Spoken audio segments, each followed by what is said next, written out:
What's up, everybody, and welcome back to Tide Talk. It's Monday, May 12th, and we're here to discuss RIFC's 1-1 draw Saturday afternoon against Monterey Bay FC. Just a reminder that each episode of Tide Talk is available on YouTube, and if you're watching now, please take a second to subscribe to our channel. If you're watching this, please also hit that thumbs up button, as it really helps the YouTube algorithm show Tide Talk to more people. You can also find us on your favorite podcast applications like Spotify and Apple Podcasts. If you're listening there, we'd really appreciate it if you left us a 5-star rating and a short review, as it helps more people find our podcast. One last plug, if you're not already on the RIFC Club Collector app, which if you listen to this show, I would be tremendously shocked to hear, please check it out. It's an incredibly fun and free way to have some extra fun watching the team. Once you're there, enter code TIDETALK25 to get an exclusive pack to add to your collection. So everybody, let's cozy up, let's crack a beer, and let's dive into this one. My name is Ryan, and I will be playing your host tonight, and I'm honored to be joined by Mr. Andrew Quadros. Andrew, how are we doing tonight? Doing well. Happy to be here again. It's been a while since it's just been you and me, huh? I know, huh? Yeah, we usually have Timmy third wheel on, we usually have Matt in here, so it's going to be a fun one tonight. I'm excited. Andrew and I went through the long playoff run last year, the two of us, so this is a nice little flashback here. Yeah. All right, good. So the chat's working, the live stream's working. We're good to go. Cool. So Andrew, I know you were a little later getting to the match than normal. Obviously, a big day for you in the kind of larger Portuguese community here in Rhode Island. Do you want to touch on that quick? No, I didn't. I actually didn't want to touch on that. Yeah. So I honestly feel like watching the RIFC game, I just went in frustrated because I had a frustrating game that I watched right before that too. So for those that don't know, I'm a huge Benfica fan, and they were playing against a team they're tied with for first place in the second to last game of the year. But the other team has the tiebreaker. So a tie was basically, a loss. I mean, anything could happen in the final match day. But and what's funny is that game played out almost exactly the same as the RIFC game in terms of the score line, the game flow. Like I watched the same game twice, and both of them I was on the more frustrating end of it. But watching it with my dad and my son, we left Cumberland around 3:00, made it to the parking lot right around 3:30, maybe a little bit before then. And we ended up getting there sooner. Like I kind of was of the mind that by the time I got to the game, we're about to be kicking off. But I arrived after the march to the match began. But by the time I was in my seat, my friend already grabbed me a beer and grabbed my son a hot dog. Like there was still like 10-15 minutes left to kick off. So a lot more time than I was expecting. So pretty smooth experience, just getting to the parking lot and then walking over and getting into the stadium. Yeah, I feel like, 3 games in a week, basically, for the team. It did feel like each one, obviously the first one we talked about on here was very smooth, all things considered. And I feel like each one just got smoother and smoother as people kind of got to find their groove. I was out there with the Defiance at the tailgate, which was always a lot of fun. And, we always talk about it on the show, but like if you're Defiance curious or anything, please come over in the lot. We're over in M7. It's just a lot of friendly faces. People have beer, people have food. It's a really great time, but so good to see so many people, some of them in the chat right now. Also had to see Tyler, which, good and bad there, but nice seeing so many people out there. Then the march to the match, again, a little bit smaller this time, but I think made some adjustments, making some tweaks, and we're learning along the way. And I think it was nice to see just so many people in there, so many people chanting, and we had a good little drum selection there. So shout out to everybody who made that. I actually meant to ask you. So I know that after the Revs game, we're a little bit more spread out, and you had a couple ideas. So tell us about the march this time around. Did it feel like it was more, as a unit? Yes. So for those of you who know me, maybe off the podcast, I can be a little type A about things. So I had some ideas for the Defiance, and shout out to the board. They're awesome. They're always open to ideas, whether they're from, silly podcasters or from, anyone in the Defiance community. So really we wanted to keep it tighter, which I think we did a good job. We had a couple people kind of spread out throughout communicating, slow down the front, bring the back up, things like that. So we'll be excited to see if that keeps working. So shout out again to the Defiance board for being open to suggestions there. Any destroyed jackets from Smokes? Or I think all of them made it. My Tide Talk jacket has been very resilient so far. So I know I can't say the same about Timmy's, but I am going to, make that maybe user error on that one, but it's going to be tough. Could be, yeah. Awesome. So Andrew, we are talking a bit before we get to the match itself. with the atmosphere here. So I think one narrative that's going around that I saw, which I do not care for at all, is that there was a smaller crowd this game. So the home game, the first one we saw, the sellout crowd, 10,700 people. Revs game we saw almost 10,000, about 9,500. And then this game we were told is about 7,400 here. So I don't know, any thoughts on the attendance? I have a lot of them, but I want to kick it to you first. Yeah, I mean, I was keeping a close eye on it, given the fact that we had the home opener, the stadium opener, really, and then a high-profile game against a local rival that had a lot of fans there that they were bringing to. So we knew that both of those were going to bring in a high attendance. So the question is really, what does attendance look like from this point forward? So really curious to see. I know the team has been focusing even a lot of some their smaller game packages in the early part of the season. So I think it's a good idea to try to concentrate a lot of the fans that are coming in. We heard plenty of people, first timers that went to the first game or two that was talking about wanting to go back. So I thought attendance was good. I didn't think attendance was great. I thought that the attendance number was probably a bit inflated relative to how many people actually went. But I also consider the fact that the weather was pretty crappy, and it looked like it was going to be crappy for a long time. I'm sure there were a number of people that just kind of wrote off the game because the rain really stopped within an hour before the game or a couple hours at most. So I do think the weather played a big part in it. I think if it was looking like it was going to be a better day, we probably would have gotten a number of attendance closer to that 7,400. But overall, it was still a pretty lively atmosphere. The fact that the concession lines were manageable and the bathroom lines were semi-manageable, it helps. But at the same time, I was hoping for a little bit more, but I'm playing this one off to the weather, and I'm really curious to see what the next several games look like. It's also 3 games in 8 days. So for the people that did already go to one of those 2 games, they might be less inclined to want to go back so soon. I think as they start to we have 2 weeks to the next one, we'll see what that Miami game looks like. So I couldn't agree more. I think it's actually really impressive that the team was able to sell about 30,000 tickets in basically 3 days in 1 week. Asking people to go 3 times in 1 week is a huge ask of those, of anybody. And it's the first time in the stadium for so many people. And I know a lot of people want to check it out, but I thought, like you said, the weather did not, do us any favors there. But at the same time, that's, that 30,000 is almost 6 sellouts at Burn. And I think that's, and that's again in 3 games over the course of a week. So if I was a team, I would feel very good about what they saw over the 8 days or so that they've been open, basically. And, I think, as you said, the real test will be kind of throughout the season. And, what does the middle of the summer look like? What does the fall start to look like over time? But like I think Sarah said, if this could be the baseline number, I think the team will be pretty excited about that. Obviously, with a bunch of sellouts thrown in there. Yeah, and I was also comparing it to Burn too. I mean, I'd say an average game at Burn was probably somewhere around like 3,500 to 4,000 or so. So if this ends up being an average game and we're getting probably 6,000 people, I'm guessing that were there. I mean, that's pretty good. I mean, and that was the whole promise of being in the stadium, closer to the city, or in the city, I should say, and having more accessible to more people.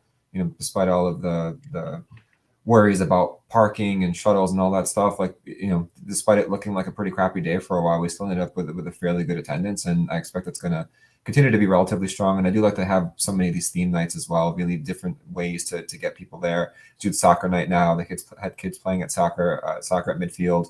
One of my friends is in North Kingston. I think the North Kingston Youth Soccer Association was there. I don't think they played at halftime, but there was still a big group of them that got to watch. So I think as long as they can keep doing those things and bringing people into the stadium with these different events and ideas, then I think it'll do pretty well.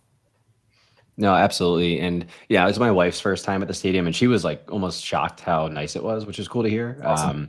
And then we even have friends who now are just kind of like chiming in and be like, hey, we'd love to come to a game this summer, stuff like that. So I think that, like I say, the fever's spreading. I'm excited about it. I was at Narragansett Brewery yesterday afternoon. I saw multiple RIFC shirts and stuff, which was awesome. So yeah, it's only going to get better and better, especially as more people start to hear how cool of an experience it's been. And then the other events too, as they start having concerts and they have the lacrosse and the rugby and high school, I think as more people experience what the stadium is like, I think it's going to be more of a draw to go and actually see soccer games there as well. Yeah, spot on. All right, everybody. So let's get over to the lineup here. We get here. Alrighty, so we had, is it on screen? There we go. Sorry, buddy, I'm rusty on the turn ones and twos over here. All right, so we had Koke Vegas in net with a back four of Aldair Sanchez, Frank Nodarse, Grant Stoneman, and Rio Hoopgund. We had a midfield of Zachary Haribow, Emil Shapiro Thompson, and Maxi Rodriguez with Jojea Quezera, Noah Fuson, and Albert Dikwa up top. So, Andrew, what'd you think? I think the lineup was close to what I was expecting. The shocker for me, shockers in relative terms, I'm not shocked, but I was surprised that Amos was out there just because he looked completely cooked on that game on Wednesday with the shift that he put in. He went down at one point with cramps. He was getting stretched out when he came out of the game in the 70-something minute against the Revs. The sideline is right in front of section 205 where we are, and he was getting worked on by the trainer. Like the second he came off, he was on the ground getting worked on by the trainer, trying to work out cramps. Like he was just gone. And for granted, he hasn't gotten a ton of playing time lately, but I think that with the amount of time and the effort that he put in on Wednesday, that he would have been on the bench going into the game this week. Clay, not surprised to see that he wasn't out there, given the fact that he put in a very similar shift, and we figured that he might want to have some time. The whole fixture congestion is an actual problem. I mean, we had a game last Saturday, a game on Wednesday, a game on Saturday, another game this Wednesday, another game this Saturday. That Revs game almost went to extra time. If it had, it would have been an extra 30 minutes. Had we won that, we would have played again next Wednesday and then Saturday. So there was just a lot. And given the fact that they have all these injuries, you expect there to be some rotation because they don't have depth, really because of the injuries and lack of depth in some of these other positions too. So we figured there would be rotation, and those seem like the two prime spots to do it for this match. So I was a little surprised to see Amos. Other than that, everything else I think was pretty close to what we expected. Matt Hans's Lookout blog pretty much nailed this aside for Amos for I think he had Okiyoshi in there. So I think it's pretty close to what we were anticipating going in. Yeah, absolutely. I mean, the other day, I think it was like Thursday or something, you saw like Noah, Clay, Amos, a bunch of those guys, Maxi getting like IVs at some bougie like healthcare place. So the players are definitely feeling it. I mean, we talked to Clay after the game and he's like, I'm exhausted. Like, excited. And I was like, oh man, you excited to go home? And he's like, dude, I'm gonna be there for like 24 hours and we're going right to Tampa. It's like, yeah, this is just like a really relentless grind that the team is on right now. And, hopefully they can get their rest and recovery soon, and we start getting some of these injured players back so that we can have a bit more rotation when needed here. It's tough, man. The fact that we have not many options on the bench. You have Will Meyer, who's the third string keeper, on the bench, along with whoever the backup keeper is. And then in the game last week, in a difficult match against San Antonio, we're really pressing, trying to get the game to win that match in front of the home crowd in the first game in that stadium.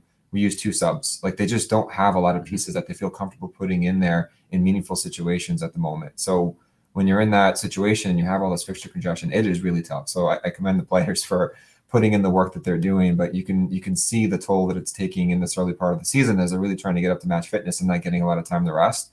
And we're only halfway through it. We still got another couple games more to go before they really start to feel some of that rest. Absolutely. And we'll get into kind of maybe some of the subs and how this one played out over time. But overall, looking at the first half, in my opinion, it really felt like kind of one-way traffic for a lot of it. Round FC was really dominating the possession, dominating kind of play, but they just really couldn't figure it out in that final third. There was actually like weirdly almost a line you could see on the pitch that almost like designated the final third. And I was like, it's as if there's like a curse because like once they get over here, they just like fall apart. And they just I didn't feel like they had like ideas. They were just clumsy in there. They weren't getting shots away. But yeah, what do you think of the first kind of part of this game here? My biggest takeaway was that the possession almost didn't matter because when they got into the final third, they couldn't do anything with it. And it's the frustration for me is that they put themselves into positions where they can do something meaningful, but they were just off. It just wasn't crisp enough. They weren't creative enough. There was, the pass was a little bit heavy. The first touch was a little bit heavy. There was a miscommunication and where the player was going and where the ball ended up going. We couldn't really get the shot off because we weren't positioned well. Like there's just something off, and it's constant. It's not one player. It's really everyone. It's like, I agree. It's like once they step into that final third, they do a lot of really good work to get into that space. And then once they're in that space and it feels like we're one, maybe two passes away from getting a really clean chance at net, something breaks down, and it's something different every time. And this has been, honestly, it's been like that for most of the season. Like, we really haven't seen them be very crisp all season long, but it feels especially highlighted in this match where it felt like we were just constantly trying to put pressure on them, and we had the opportunities to do something and we could just never really break through. And sometimes you have matches where you do create a lot and the ball's hitting the woodwork and we're just missing and funky things happen. But it didn't happen. Like, it just didn't feel like we weren't nearly dangerous enough in that final third to be able to put clean scoring opportunities toward goal.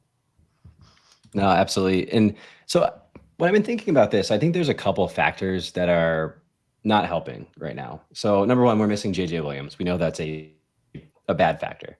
But how much do you think is maybe the team's a little tired? And they're, maybe that final kind of push to get the goal is tough? Or do you think it's more on the side of like, we're playing a new formation? It's a lot of players who haven't played a ton together yet, and they're just trying to figure it out still. I think it's more the former. Honestly, I'm just really frustrated. I'm frustrated with our attacking output. I'm frustrated with the fact that we have really strong players offensively, at least based on what they showed us last year, and they're not getting it done this year. Noah offensively is not what he was last year. Quizera offensively is not what he was last year.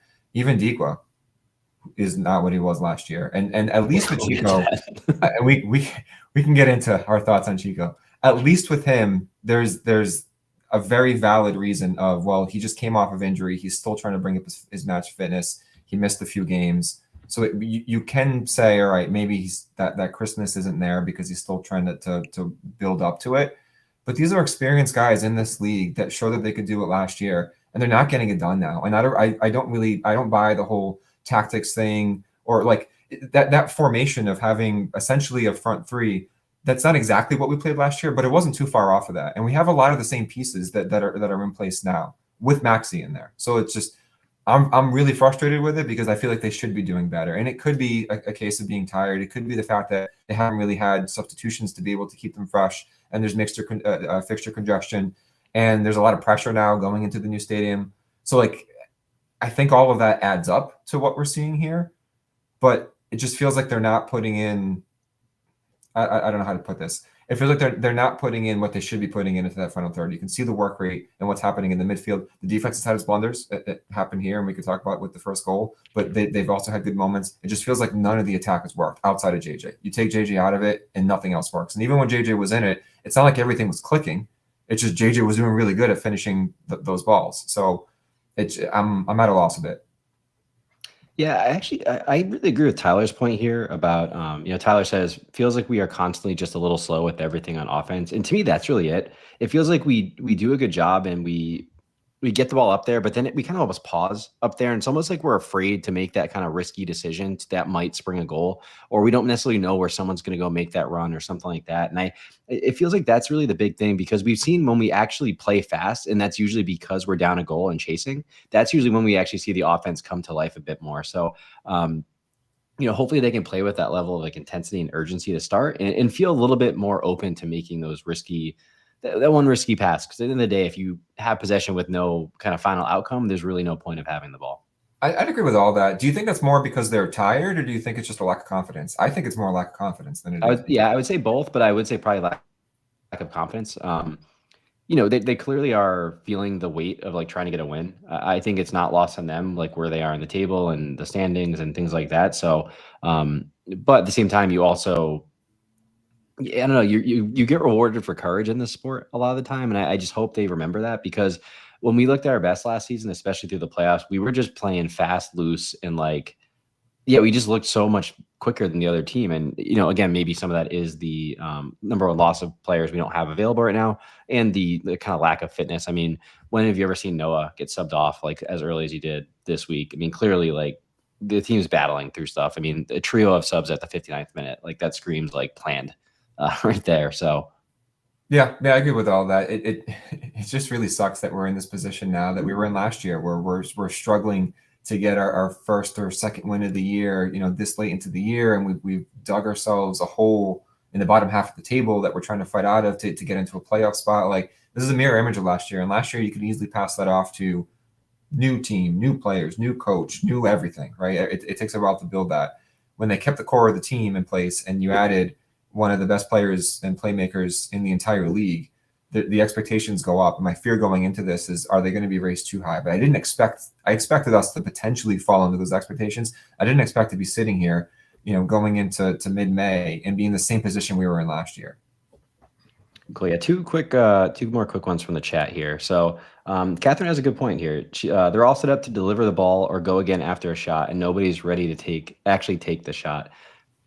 I have seen one thing I was seeing a lot on Saturday was the ball would get delivered out wide, and then Maxi would almost like run to Chico, and they would become like a little duo for a bit, and they were just waiting for a cross, and like maybe half the time, if that, it would actually come in or get there on time. What do you think about that? Yeah, it's the crossing in general. I'm very confused with, because sometimes it doesn't feel like the crosses go in, and when the crosses do go in, a lot of times they go to nowhere. And I remember having this discussion last year, like literally around this time last year. Are we bad at crossing, or are we bad at finishing the crosses? Because it doesn't feel like we're in a position to finish the crosses. JJ was better at that because of his stature and his aerial dual ability. Without him there's no one really that can finish it. So we had this conversation last week when we were talking about the inverted wingers, and is it better to have Quezera on the right so he can cut back, and same thing with Noah on the opposite side. Well, there's no one in the box to really send it to, so maybe that was the play, so that way they're not crossing it. If you put it back on their natural sides, that means they're more apt to have to cross it, but who are they going to cross it into? I just think that I think it's a combination of the crosses aren't accurate enough, and we don't have dangerous enough playmakers in the box to be able to put away crosses that aren't inch perfect. Yeah, I mean, I think at this point I would rate Chico as a below average kind of, target man in the box at this point. And I just don't, unless Maxi is just going to get on the end of all of these, which I don't think you can expect. It's just like we're throwing it across to two guys and a back of like seven defenders, and it'd be hard for them to do it anyway, even if they're not like the best headers in the world. I think Deke was almost useless in the box. He's too, like, for a striker, he's too slight.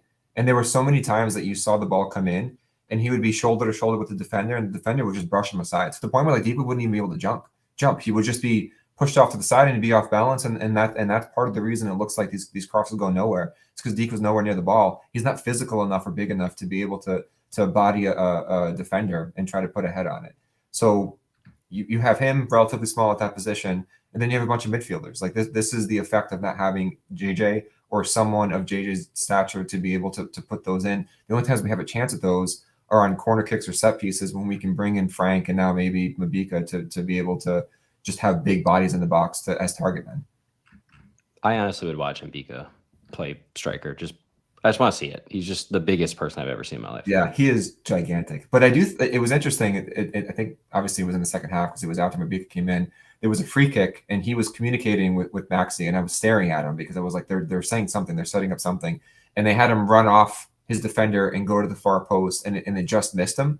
The goalie got to it, but that was similar to how they typically use JJ, where they have JJ set up on the far side and try to head the ball in. So I'm wondering if they're going to have another option with Mabika now to be able to do that type of play. Absolutely. Yeah. And we'll get to more Chico and Mabika talk towards the end here in our In Focus slides. But I think we've done enough filibustering here to get to the first goal, which unfortunately was from Monterey Bay FC here. Grab it. Trying to fend off. Here's Sanchez. He does, and finds Rebelar. Rebelar into the middle. It's poked free, and it's in. Monterey Bay take the lead. Mayele Malongo with a really sharp finish.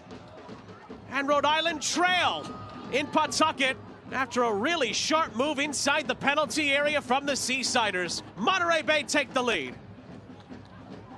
Well, appeals in disbelief for an offside call here. So, yeah, something that we've seen a little bit too much so far this season. Ball comes in from the wing. The person can have their way at the wing, and then just some real miscommunication at the back. I'll be honest, I don't even know who I think is at fault here. I've watched this like 30 times now. I have no idea if it's Grant, if it's Rio. Like, I have no idea. But what do you think? I have so many thoughts on this play. Do you have any more? Because I'm just going to go for one. No, I think it's gross. You're up. Yeah, so watching that play live, as that play was developing, I saw the guy who ended up scoring. I saw him coming in, and both Stoneman and Rio were both looking at him and pointing at each other. And then the next thing I know, that guy squirts free and the ball goes in. And I rewatched this a couple times. Stoneman basically tried to pass him off to Rio. Rio wasn't of the same mind. So he ended up just getting right past him because they both stopped. And part of the reason Stoneman stopped was because he saw a runner coming in at the top of the box that he was going to go pick up, but he didn't move. Like, he kind of just stopped and looked at him and then expecting Rio to go and take him. And then the second the player scored, Rio just put his arms up at Stoneman, like where were you? So I don't know what was communicated there, but it was very bad miscommunication. But I think it was just a very poor read by Stoneman overall, because he was in the bed when that ball's coming in from that side. You can't have Rio, who's the smaller of the two, and behind the attacker, be the one to take him. It has to be Stoneman to mark him in front, and then you let Rio step up. So I think Stoneman just saw someone from the corner of his eyes and then just stopped, and then that miscommunication broke down and caused him the goal. So of all the people, I put him kind of at the top of the list. I think that was a really poor job by Stoneman.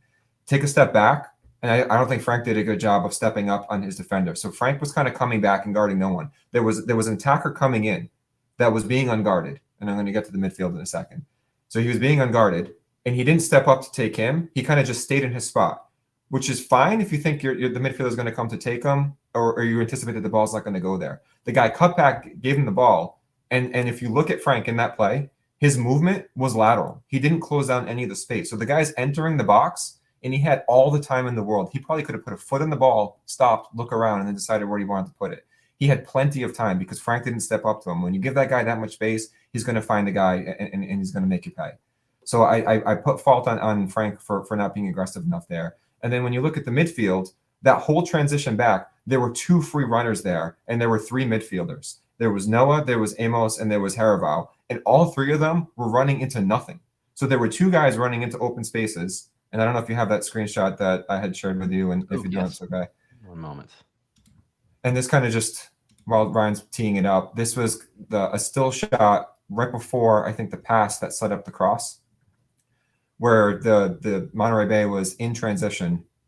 And you can see here, on the far right side is Noah. In the middle there is Haraval, and on the bottom right is Amos. And you can see 1, 2, 3 Monterey Bay players. None of them have a guy within a mile of each other. And then, like I said, Frank's out there in space too. So you had 3 attackers there, and 3 options to get the ball from that winger, with no one putting any pressure on. So if any of those guys get it, there's no one there that's going to be quick enough to be able to pounce on top of them. And all 3 of those midfield runners, and maybe this goes back to the discussion about being tired, they were all just kind of jogging back. Like, none of them really had any sort of sense of urgency to say, oh shit, there's a guy there, I got to go make sure that I at least get in front of him and block off that passing lane. Like, it was just a very, very casual stroll back. So this entire, like, pretty much everyone here, like in this screenshot, I put some blame on. It just felt like it was way too lackadaisical. Just look at the spacing. This guy's in the final third, and there's only one guy being marked right now, and that's the guy that Stoneman and Rio ended up just letting run right through them. There was nobody being marked throughout this entire sequence. It was just very, very poor. I think it was a mental error, and I don't know, maybe it's a physical issue too, just in terms of being tired. But in the 16th minute of the game, like, or 17th minute, that's unacceptable. It was just bad defense.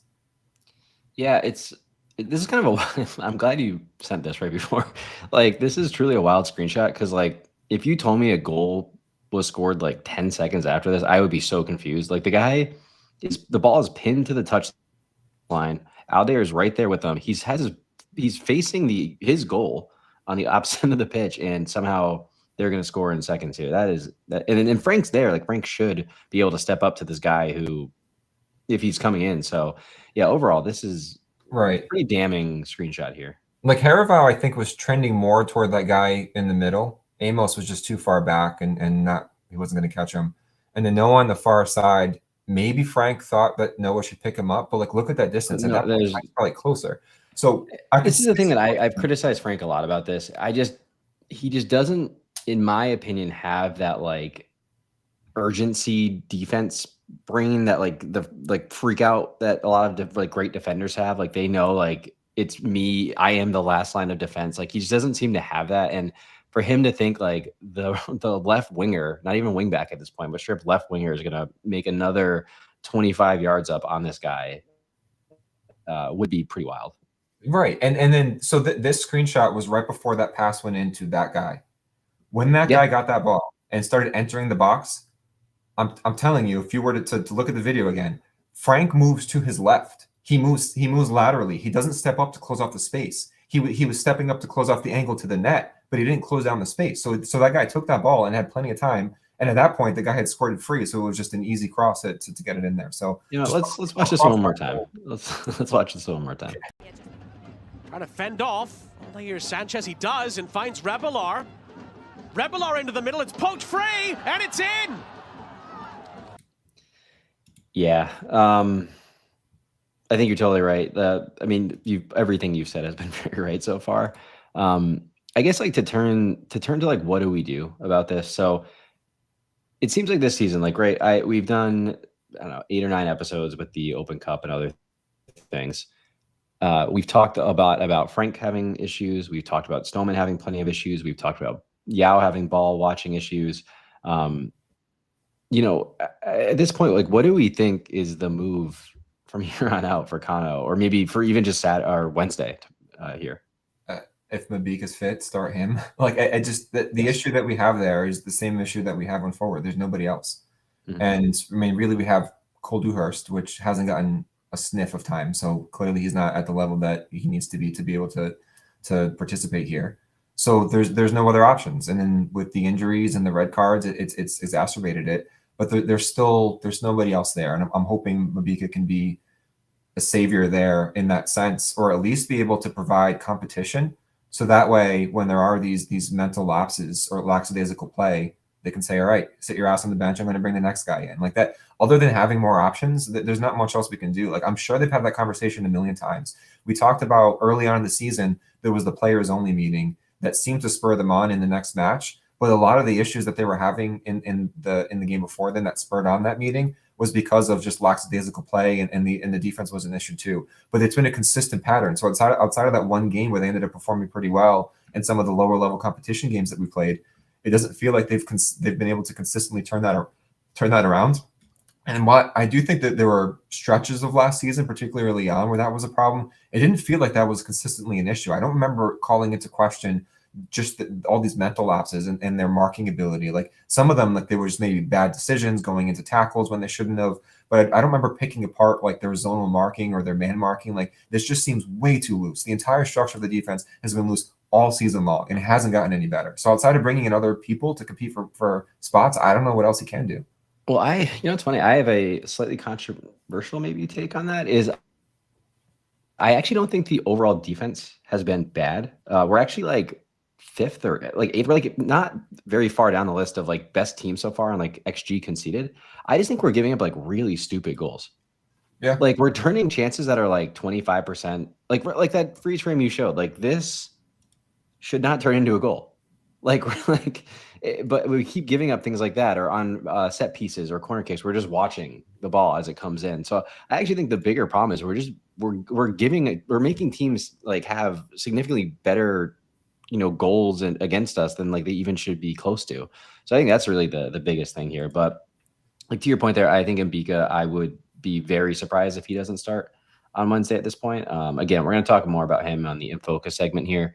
But yeah, I don't know. It's just, I think the one that bothers me the most at this point has been Stoneman, because of all of the, like, Frank had some issues like this last year. Frank also had some incredible moments last year.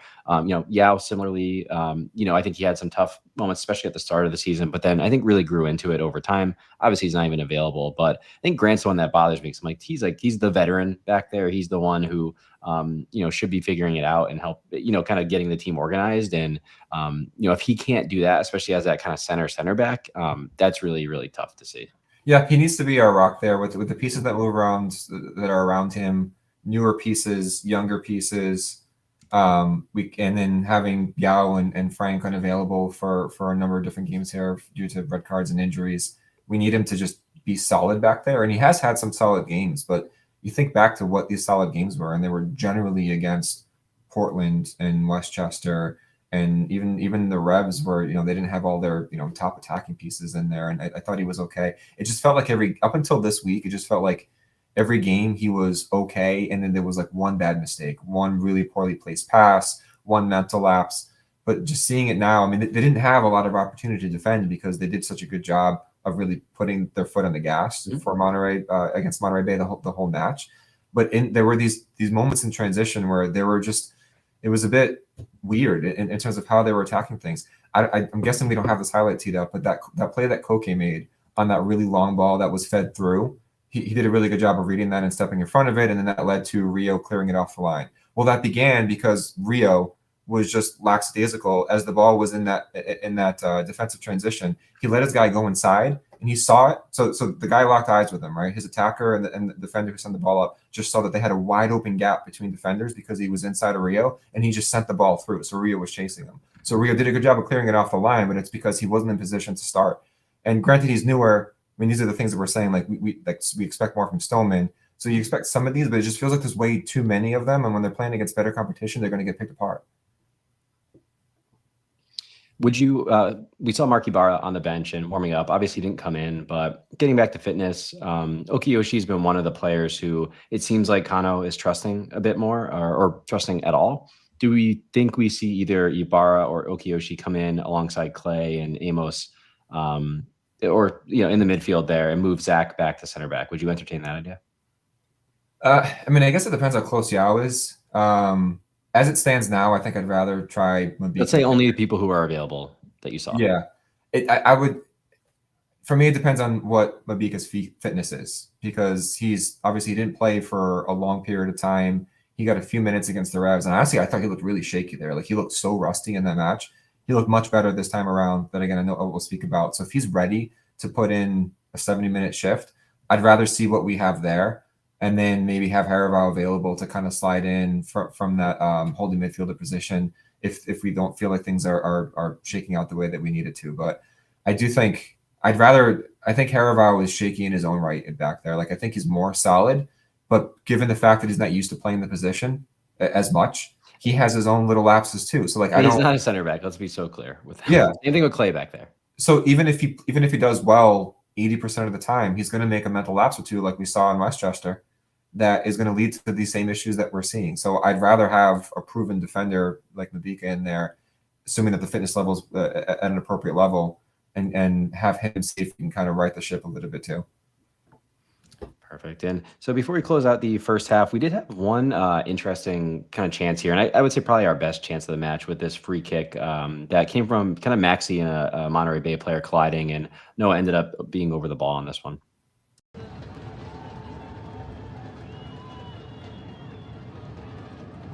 It will be Noah Fuson. Oh, just wide. Oh, one or two, I think, in the building thought that had gone in. So I was one of those one or two in the building that thought it went in, but I thought this was interesting. We've seen JJ on, direct free kick duty for a bit now. And I think this was by far the closest we've seen anybody on RIFC get in a long time. So I don't know, Andrew, what do you think about this from Noah? Give me more. Give me more. I mean, it wasn't the perfect. People would claim I was biased if it came from me. So yeah, that's why you teed it up. I mean, our free kicks really have not presented any sort of danger at all through this point in the season. This is the first one that we've seen. So give them more of those opportunities. It's funny because the TV angle, with the TV camera is basically right behind our section. So the angle that you saw there in the broadcast is the angle that I had. And I still can't really tell like where it hit the net, if it was just outside the post, if it was further back. So I can't tell exactly how close that ball went from going in. But that was easily more dangerous than anything else that we've been able to put together on the free kicks. And I don't think that we are a team that can set up, crosses or passes for free kicks unless we have JJ there to kind of knock it down. Like, that's our only real play. So from outside the box, I'd rather see Noah or even Maxi. But given the fact that we saw a good opportunity there with Noah, just give it to him, see what he can do. Perfect. So as we get to halftime here, you obviously know it was 1-0 Monterey Bay here. But yeah, Rhode Island FC had the better of the possession at 56%. We had 4 shots to their 3. However, they had 2 shots on target with 1 big chance that they buried. We were a little bit better on the passing here. 208 completed passes at 83%. We also had significantly more corners here, 6 corners to their 1, but like we've been saying, just 0 threat on any of those corners here. So as we move into the second half, 0 subs at halftime, which I thought was interesting from Kano. Did you expect him to make any changes here? I thought he might, just because we were chasing the game, and obviously we were talking about the tired legs. When the players all came back, I was just doing my tally, and I was surprised not to see some kind of change. I thought Clay might come in at halftime. Just didn't have. I was telling everyone in 205 Clay was coming in, which sorry about that, everybody, but I felt really convinced he was. Yeah, and we figured Mabika would come in at some point too. I just didn't know when. But I mean, at that point, even though we hadn't created a ton, we were on top of them too. So I didn't mind the idea of trying to get someone that could present a little bit more of a creative touch and someone that can do a bit more in that final third. So I thought Clay was the one guy that I thought maybe would go in. Even just the Amos factor, right? We were talking about, I didn't think Amos would start. So the fact that he did start and he was, doing his Mighty Mouse thing and running around all over the place, I thought that there was a good chance that we would see Clay come in for him at halftime.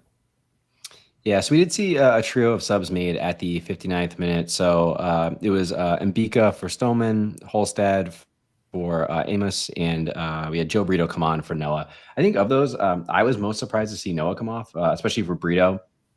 In the system we were playing, Noah was very much playing as a winger. I don't know if that's the natural fit for Brito, which, I'll have to eat my words in a couple minutes here. But yeah, what'd you think of that first round of subs? Yeah, I thought it was interesting as well. I would have rather have seen Dequa come out and then have Noah slide into that spot, or maybe just do what they did last week or against the Revs, where they kind of had Maxi playing in that even more forward position and kind of like a false nine playing off of Brito. I would have preferred that rather than keeping Chico in. I was so frustrated with him at that point. Yeah, likewise. I mean, I think another thing that was interesting about this sub, so we saw about midway through the first half that Quizera and Noah swapped wings. So we put Quizera back on the left, which I think a lot of people, I know you're one of those people, think he's better there. I thought once this swap was made, I thought Quizera was much better on the right, kind of towards the end of this game.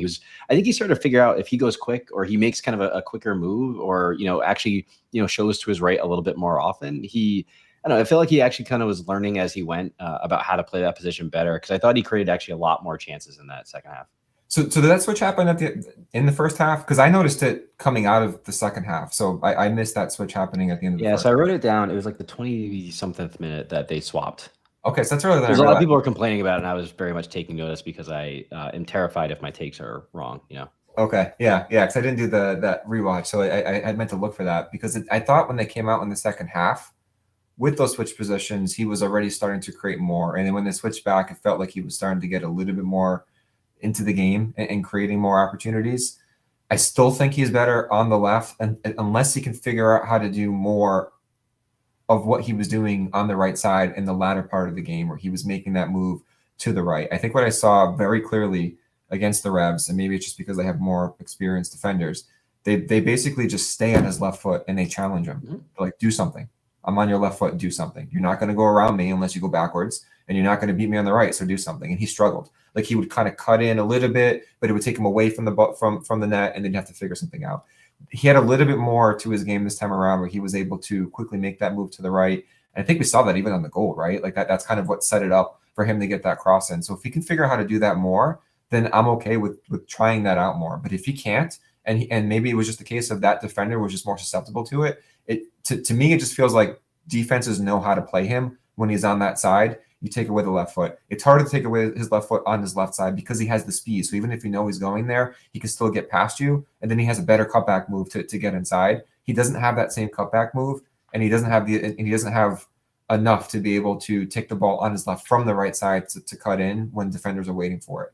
So it really comes down to, can he make that move on his right foot when he's on the right side more consistently? And if he's able to do that, I'm happy to see him there more often. Yeah, I mean, I think SMT674 in the chat has it right here. I think he was much more direct. And I think one thing I think was happening in the first half, even when he was on the right or the left, he just would take like an extra touch before he made his move. You'd almost try to like stand up the winger or the fullback and then try to, go from there. I think he's better when he gets the ball and he's going either way. Like, it doesn't matter if he's going right or left to go by the guy or go inside. I think it's just his first touch has to be a decision and not a trap the ball and then make his move. Because actually he's quick, but I actually don't find him to be like incredibly quick with that first, like if he stands still and takes that first step, it takes him a couple of steps to like get going. So I think if he can use either the momentum of the ball or, keeping things moving, he's much better at kind of getting defenders thrown off there. Yeah, I completely agree with that. Shout out Sean for the comment. I think on the left side, he can get away with it more. On the right side, he struggles with it. But where you see him at his most dangerous is when he has to think quickly. And a lot of the best plays that he's made over the past year plus is when he does his work defensively to cause a disruption, get the ball back, and then they're immediately pouncing because he has no time to think and he's able to just go. Again, when he's on the left side and he can think about it a little bit and try to square up a defender, I think he's better at it. But when he's on the right side, that lack of decisiveness, it's almost like he just freezes and then either he telegraphs his moves or he's just not quick enough to get past the guy. So I agree. The decisiveness is key for him to be able to put in those to put in those types of moves that are going to open up space for him to do what he needs to do. Totally. So we had one more sub here. We had Rio Hokun come out for Tamo Okiyoshi. That really just shifted everything. Zach kind of went into the back, but he also just kind of played as like an auxiliary, center back, defensive like midfielder. We had Frank go out to the right, but I don't even know if he was playing center back anymore. So it was just kind of all full court, full press at that point to try to get that equalizer. It was really hard to figure out what their setup was. People were just everywhere. Frank was floating in like that right wing back position, but then he would come back some more. But actually, it was fun watching Frank at that moment because he's like a dog in the yard. Like he's just having fun, and he was doing a great job dribbling. He was getting good passes in. Like he was just a lot more involved. And I don't know. You could also just see it in his like body language. Like I think he just enjoys that being in that position more than when he's having to hold tight to the line there. Yeah, and I think at that point we basically were playing Mbika as like a lone center back, and I thought he actually looked really good back there, which again we'll talk about in a second. But all this led up to, I think, as everyone watching will know, the Joe Brito equalizer in the 77th minute. Oh, I was wrong. Sorry, the goal came right before the sub. My bad, everybody. Unbelievable. There's standards to this stuff.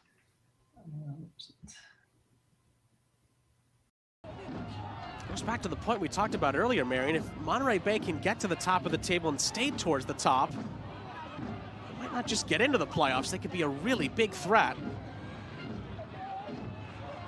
Dequa flutters this out to the far side for Quizera.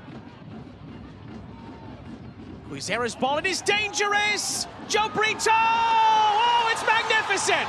What a finish!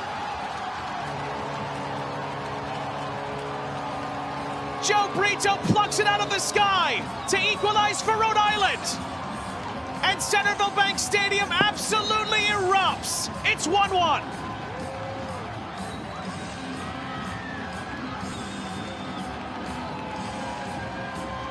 A very active. So Joe Brito gets the equalizer there. I really think there's a lot to love about that possession. So number one, and again, we're going to talk about this in a second, but Mbika, I thought his vertical passing was really critical for us trying to like really find holes. He was taking out multiple lines of defenders with one pass. He did it like 3 or 4 times in that short cameo he had. Quizera, great cross in from him. And what I liked about the cross was that it wasn't just like Maxi and Chico in there. There was like 5 RIFC players all in the box kind of waiting for stuff. And just an amazing finish by Brito. I mean, I think any shot that goes off the post and in is significantly better, and just an awesome goal. And I know he's a guy who just always works hard. He's been a great member of the squad. It's cool to see him get that moment. Yeah, it was great. It was a great goal, and maybe they were just throwing caution to the wind by having all those extra guys in the box. But Quizera's cross was also way more dangerous than almost any other cross we've seen maybe all season, aside from some of those that went to JJ. Just it was quick. It was one touch. Boom.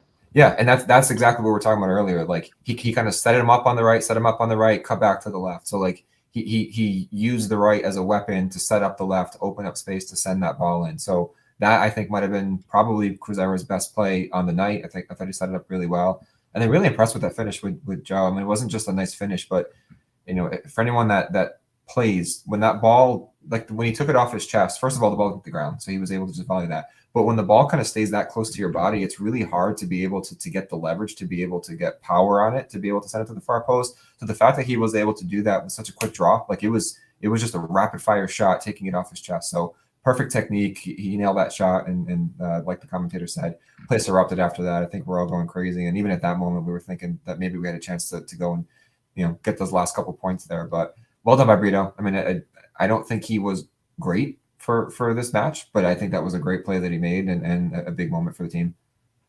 Yes. So then we did see that sub that I just mentioned, which kind of threw all caution to the wind, taking a defender off and really going for it, which I have to commend Kano for. I think all the momentum was going our way. I mean, I think we really were the dominant side in this one, but as we all know, they were not able to get it done. So just sharing those full-time stats here. So in that second half, for Round FC, 66% possession, 8 shots to their 3. Just the 1 shot on target, which is disappointing. Again, we got beat there both halves. But again, no big chances created. So it's, kind of an uphill battle still. They're, getting some shots off, but nothing super clear. 87% passing accuracy, which I think really shows how much Monterey Bay was sitting off us. But and then 0 corners to their 1, which, again, we had 8 in the first half. So just kind of a bizarre, again, like there's almost that magic final third line where we really couldn't figure it out. But shout out to Joe Brito for saving this one for us. Yeah, 1 shot on target with 64% possession. I mean, that I think that exactly illustrates what this game was. Like, there was just a lot of possession that just went nowhere when it mattered most. Yep. All righty, folks. Andrew, anything before we get to the In Focus segment here? You said you have a Mabika slide in there, so I'm going to hold off till then. But I guess one more thing is you mentioned them kind of really going forward and kind of doing a good job there. I think that's pretty consistent with really how he's operated from day one. And I mean, day one last year. And I do appreciate that no matter how the game is going or how shitty we might look or what the odds are, like he just continues to push and he has his team push. I know there've been times where the team just looks like crap and they don't get it done in the end. And I say at least they tried. And I don't mean that like in a youth soccer kind of way. Like I mean it as like, even if things aren't going well, like they're at least like giving it what they can to try to pick up that last goal. And a lot of times they just don't have it on that day, but I can't fault them for at least trying it and making aggressive substitutions to try to get those points. For sure. All right, everybody. So it is slides time officially. This is called the In Focus segment. I think we're still going to call it that. No idea. But so 3 things in focus from this game for me. So the first one is conceding the first goal. As the headline says, we're in pure edit mode in Canva here, everybody. This is dangerous. So as the headline says here, not again. We've conceded 9 goals so far in the USL this season. 4 of those have been before the 20-minute mark. And we've conceded first in 4 of the 7 games this season. Last season, this isn't something that's new for Rhode Island FC. We went behind first in 10 games. We were just 2-4-4 in those games. So to me, I think this is something to keep an eye on. And I think a major concern if this keeps up, it's something that just puts you in such a bad spot as a team. And it's not somewhere that, we're focused on RIFC, but most teams don't come back when they concede early. So Andrew, what do you think about this so far this season? It's funny seeing this here now because after we gave the first goal in the game on Saturday, I was thinking how all 3 home games that happened, San Antonio, the Revs, and now Monterey Bay. So, this really... sorry, just correct. San Antonio 0-0.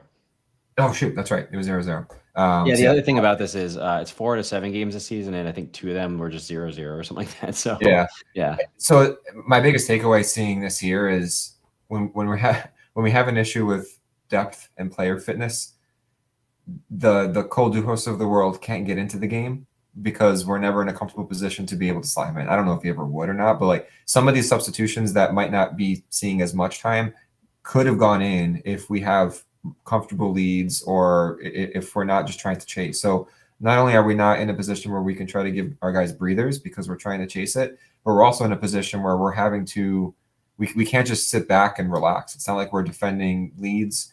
We're in a position where we have to really exert ourselves to go after it. And then you end up seeing the types of shifts that we're talking about with Amos and Clay and others, where they just have to continue to go on the offensive and do an all-out press because we're trying to win the ball back and stay on top of them.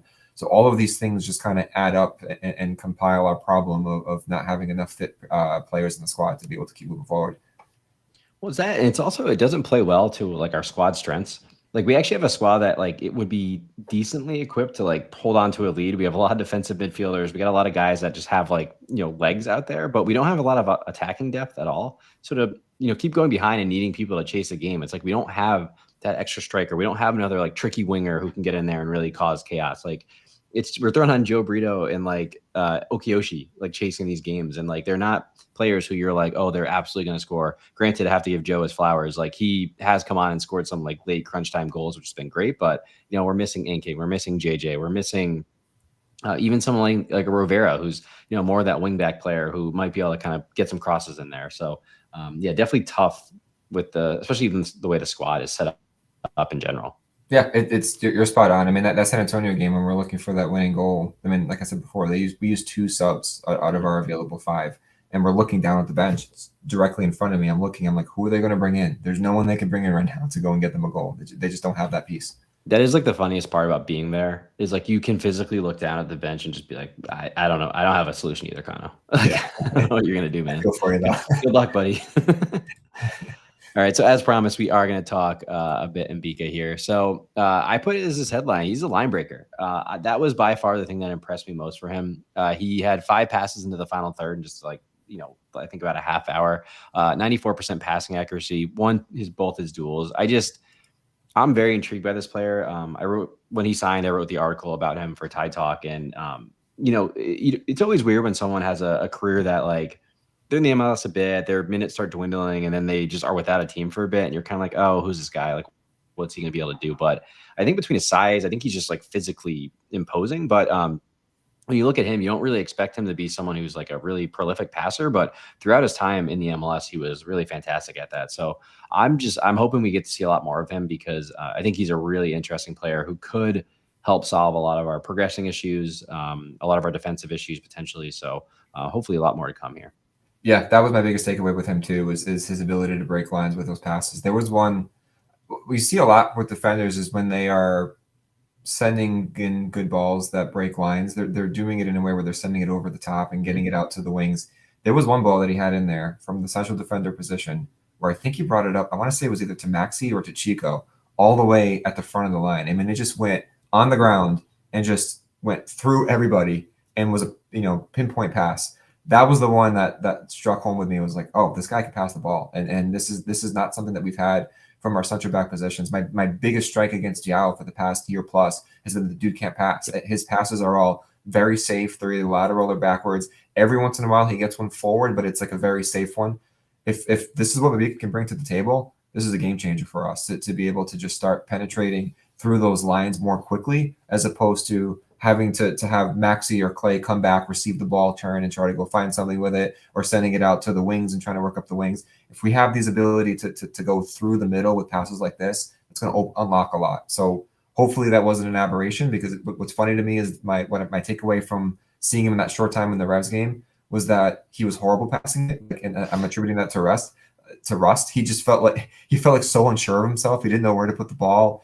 He just looked like out of sorts. But that's not the version that we saw this weekend, and hopefully this latest version is getting closer and closer to what he can be for us, because this would be a really big attribute that we don't have in the team right now. Yeah, I love that point about Yao and that central center back role. It's something that we talked about a lot last year, and I was very vocal. Like I think Yao is doing a good job there in kind of that sweeper model, but I really prefer my central center back being the one who's actually more of the passer there. So if he can combine a bit of both there, because he seems very athletic as well. Like he's someone who's going to be able to cover on a ball over the top or something like that. So yeah, I think there's just a lot of intrigue. Obviously, it's easy to be intrigued about a defender when you're watching the guys we know and we know their flaws, and this guy's come in and looked like good for 30 minutes. So I could be proven very wrong here, but you mentioned like maybe his passing is an aberration. Again, his stats in the MLS were very consistent and good for passing. So I don't know. I think we really the scouting department might have really got one here for us. Yeah, that would be great. He's also just fun to watch. Just as a physical specimen, watching him running around in the field and doing things is just interesting. It's also like watching him warm up, and it's like, hey, he's standing next to like Cole Dewhurst, who's like, I think probably like 6'2". He's a center back, and he just towers over everybody. Like some of the pictures that Matt got of him at the game are so funny, because he's just like talking to like another professional soccer player and looking like straight down at him. It's unbelievable. Him next to Rio is hilarious. Yes.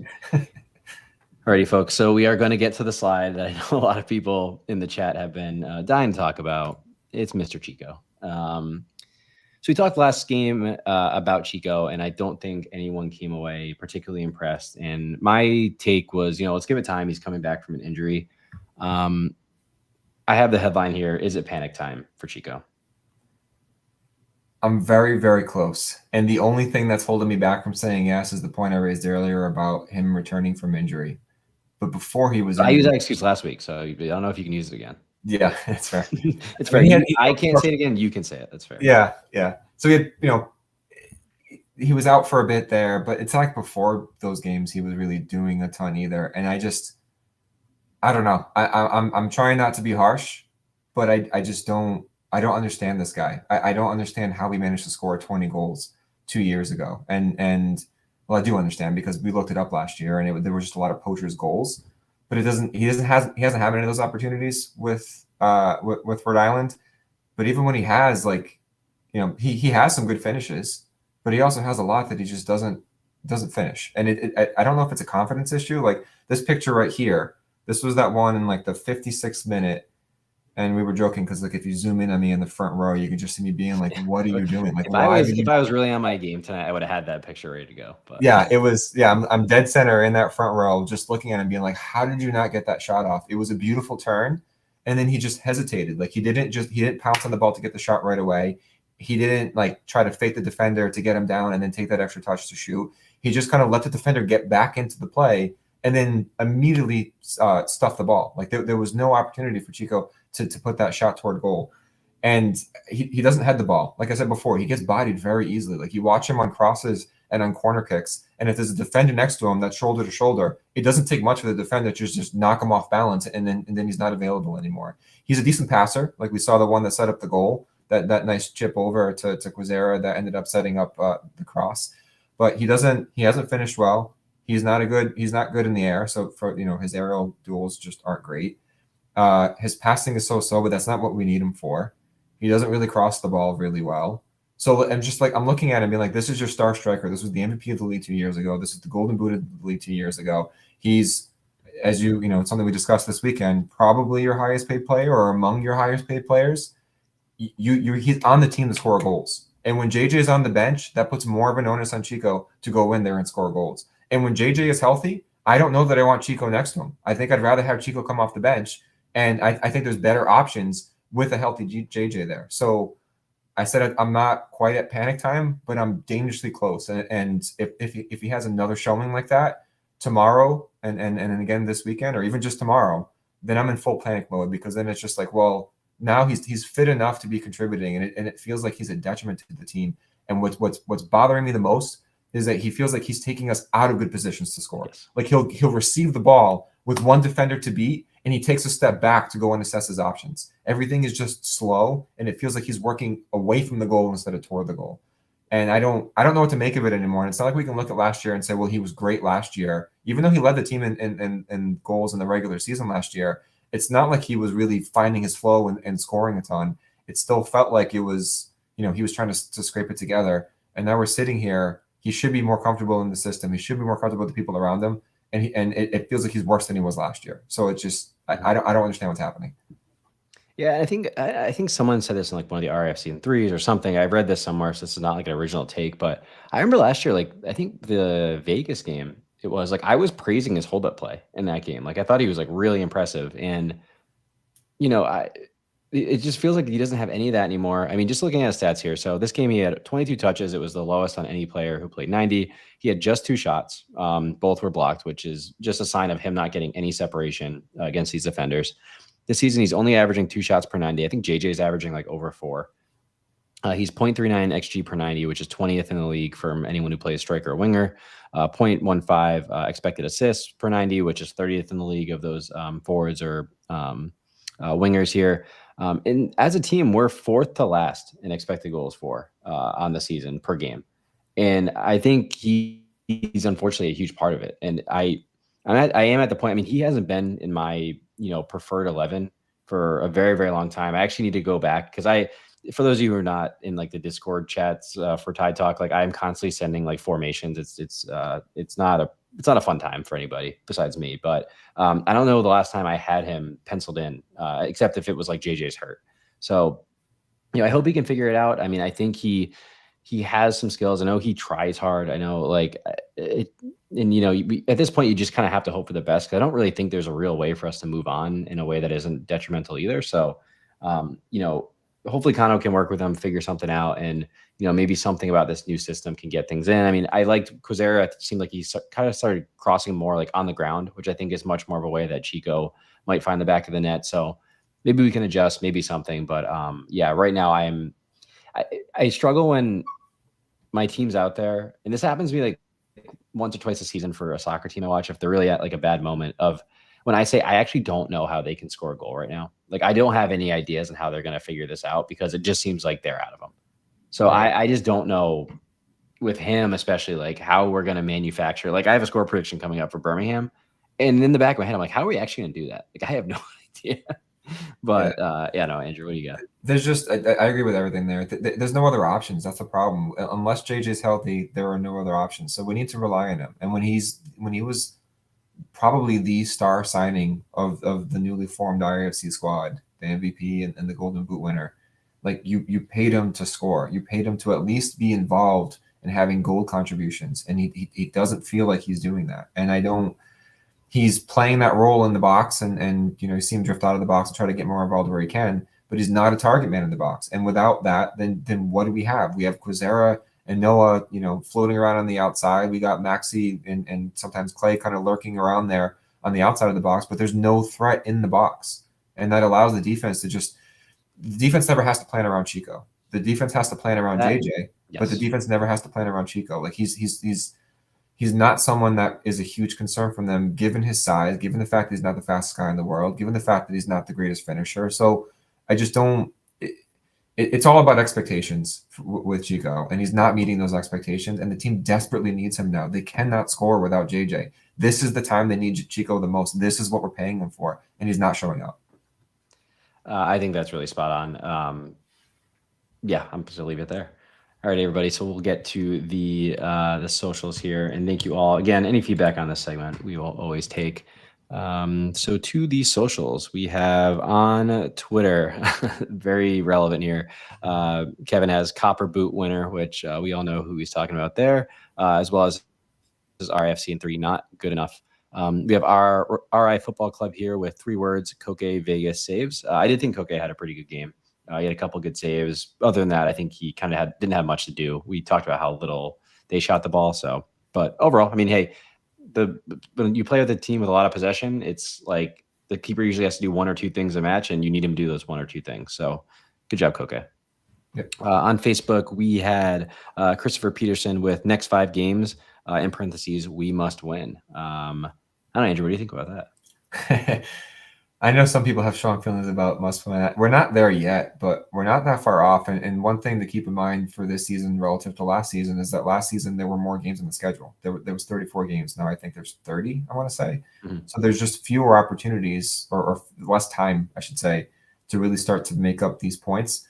Birmingham is tied with us in the standings, so you could look at it as a must win in that sense. There's still time to turn it around. I mean, the fixture list, we'll start to spread out some more. We have a ton of home games. We have hopefully a healthy JJ that, who knows how long he's going to be out for, but hopefully he returns and ends up, adding to the team what we expect. So I think there's time for us to do it, but, time is running out quickly. So we got to start seeing good performances. Yes, we will talk about a couple of those games really quickly, but I totally agree. Next up, we got Santiago Restrepo with ongoing defensive lapses, and we miss JJ. I couldn't agree more with both of those. On Instagram, we have I'm gonna go with Mancini. It's got like some numbers in there with gutsy, defiant team. I get that. I get that for the comeback. They did push. I kind of like, I'm sick of the comeback kids. I'm sick of the game. Not to get all Arsenal here, but Arteta said that against Liverpool. They were like, hey, you really did a great job coming back. And he's like, I don't want to come back. He's like, what was the word? Reaction. He's like, I don't like reaction. I want action. Like, I want them to start the game well. I don't want them to react to the game. Yeah. And I think that's very applicable to RIFC as well. I love that last year as we were building an identity. Cute. But it's not enough for this year.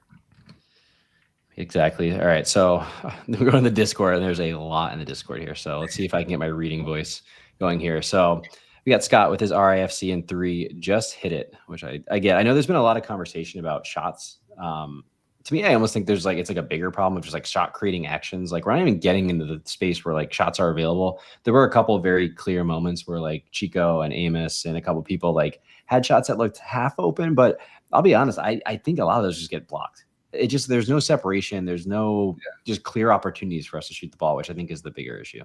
Yeah, I mean, sometimes you need to shoot just to try to create opportunities for rebounds, even if it's not going to go in. But I agree, we haven't had many of those. There was one really clear as day one in the first Also, half. just while you're saying, I'm just going to say it on behalf of Matt, spillage. Spillage, yeah. There's no spillage. And we know Chico thrives on spillage. That's how he scores his goals.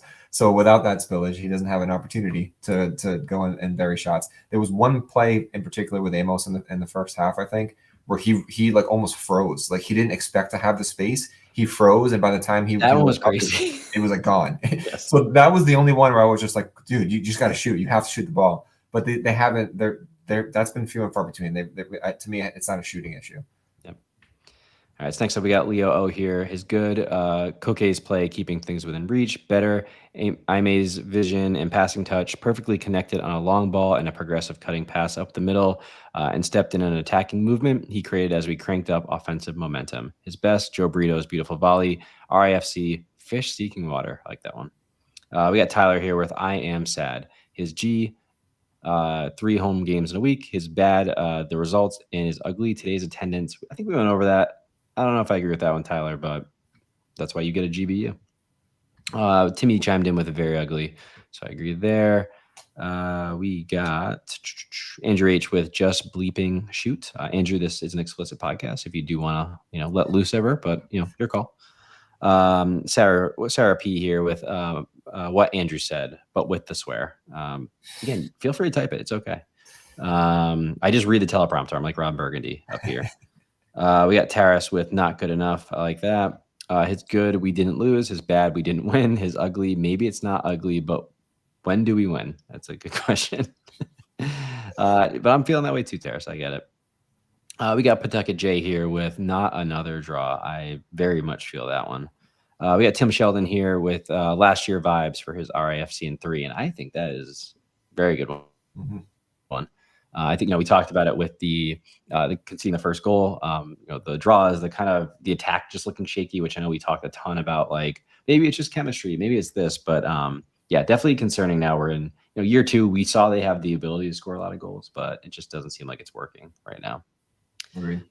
Tim Sheldon, his good, walking away with a point against a good team. His bad, missed opportunities getting shots on goal. His ugly, 36th minute, Noah through the legs of a defender and Chico not able to capitalize. That is one of those moments where, like, in basketball, when they cross some guy up, and like you got to hit the shot after though first. So yeah, it was a bummer. Chico couldn't get that one. Oh, Tim Sheldon with the bonus. He did good, bad, ugly, and good, better, best. His good, attendance over 7K for a day. The Celtics are playing in the playoffs. His better, the atmosphere. His best, the wave once again started in section 130 area and unsuccessful this time around. That's a win. Wow, we got Tim Sheldon, anti-wave guy, coming out big on that. That's a great wave take. I'm fully on board. This is my first time talking about the wave. I hate the wave. Listen, I think as Tide Talk, we kind of have to think a little strategically about this. That's all I'm saying. I'm keeping my wave take internally at this point. If the club is happy to have a sponsor, the wave sponsored by Tide Talk, I'm in. Outside of that, I can't stand it. All right. Well, maybe we can talk to them about that. But also, I know people are saying basketball analysis. If someone could give me a Celtics score in the chat, I'd appreciate that. His RIFC, Mike M, is RIFC in 3, getting tied down, but he did it with the TIDE. I absolutely love that, Mike.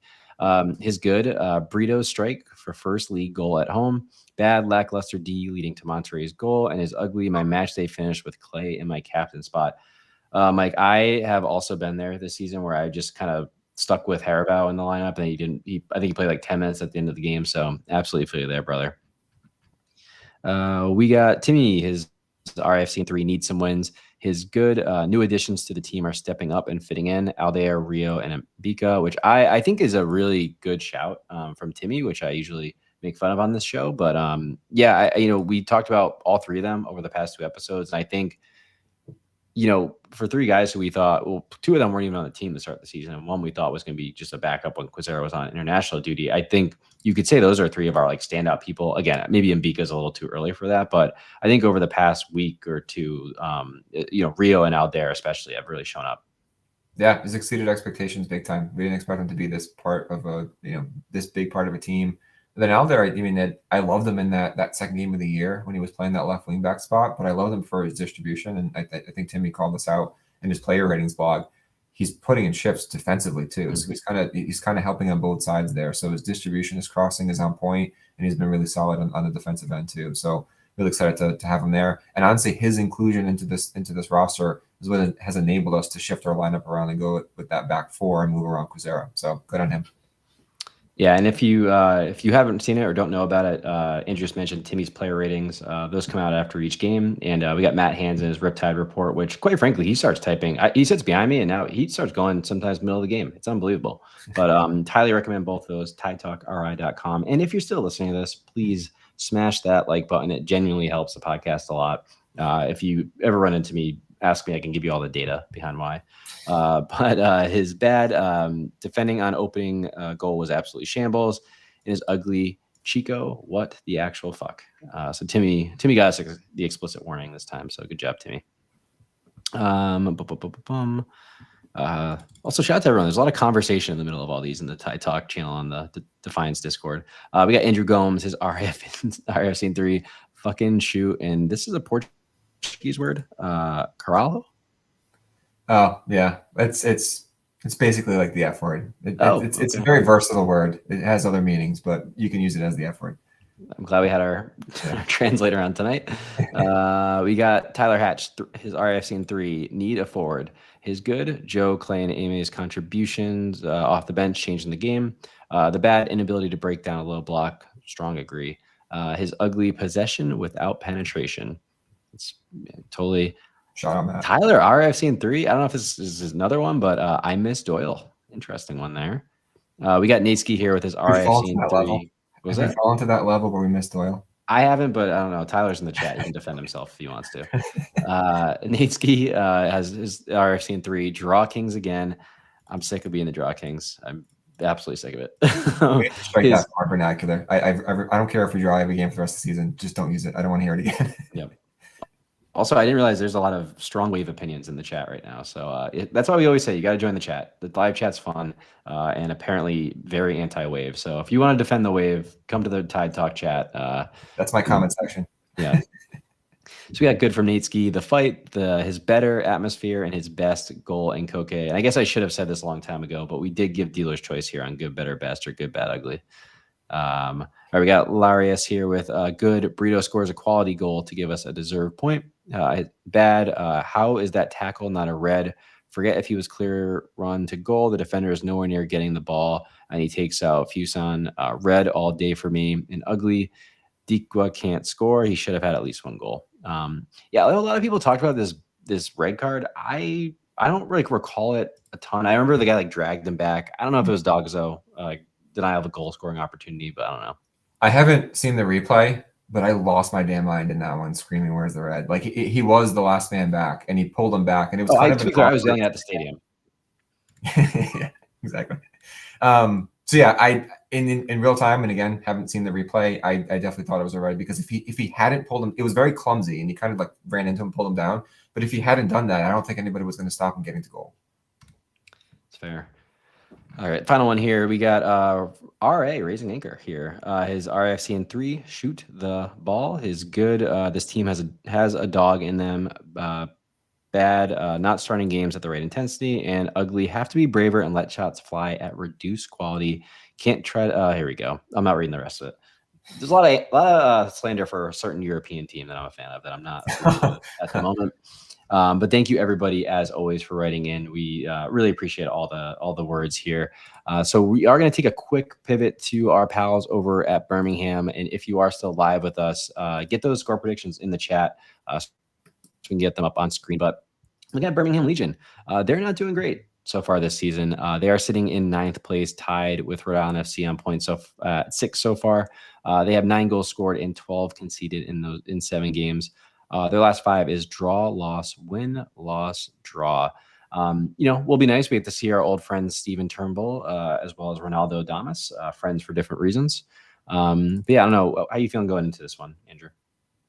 Not great. I mean, it's again with all these games just kind of packed in, even against inferior opponents, which Birmingham Legion should be. I mean, they might be saying the same thing about us.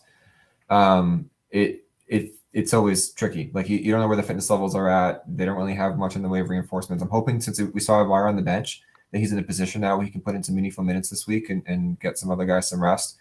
I think Yao's getting close, but I'm guessing we're not going to see him unless he's on the bench this week. So all of that, is adding to my frustration with the team, with how they're playing, going back away.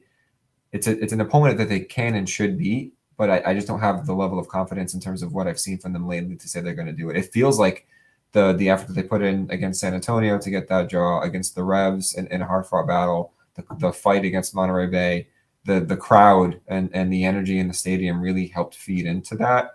And what happens when that's not there? Are they going to fall a little bit shorter in terms of that intensity or level of intensity now that they keep playing these games? And then Birmingham Legion has a new coach. I mean, I think this is going to be his second game, I want to say now, under their new coach. I think it's their second coach ever, if I'm not mistaken. They had a long-standing coach before then. So, new manager bump. That's a real thing. I mean, the players there are fighting for their positions on the team. And, they're going to be scratching and clawing as much as we are. And we're going to their place too. So there's just a lot, I think, working against us right now. And I don't have enough confidence in the level of play that we've shown over the past few games to feel like we're going to go in there and beat a team that we should otherwise beat.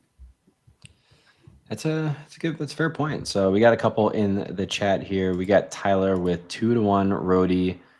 We got SMT 674 with 0-0. We got Tim Sheldon with 1-0 RIFC. We got Old Man EXO with 1-1, predicting draws until we win. Not a bad strategy.